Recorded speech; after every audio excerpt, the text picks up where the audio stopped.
ഇപ്പോൾ നമ്മൾ നോക്കാൻ പോകുന്നത് ആൻഡവർ ബ്രാൻഡിന്റെ വുഡ് ലീഡർ ഹൈബ്രിഡ് മെഷീനെ കുറിച്ചാണ്.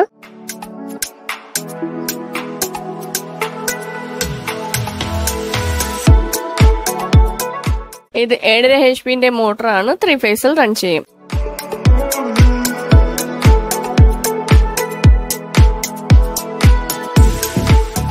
ഈ മെഷീനിൽ അരമണിക്കൂറിൽ 30 കിലോ എള്ള് കടലയും കൊപ്രയും ആട്ടാൻ പറ്റും.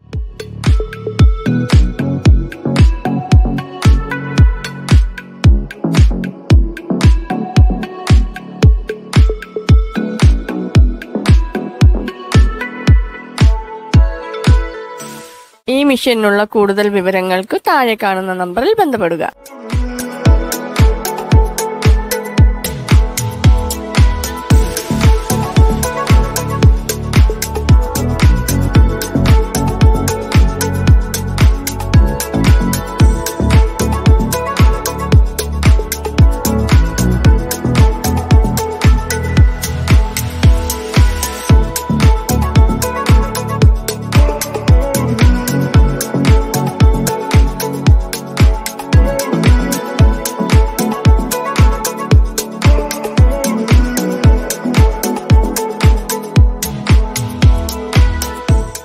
ഈ വീഡിയോ ഇഷ്ടപ്പെട്ടാൽ ലൈക്ക് ചെയ്യൂ, ഷെയർ ചെയ്യൂ, കമന്റ് ചെയ്യൂ. ഇതേപോലെയുള്ള കൂടുതൽ വീഡിയോകൾ കാണാൻ ഞങ്ങളുടെ ചാനലിനെ സബ്സ്ക്രൈബ് ചെയ്യൂ. താഴെ കാണുന്ന ബെൽ ബട്ടൺ ക്ലിക്ക് ചെയ്യൂ.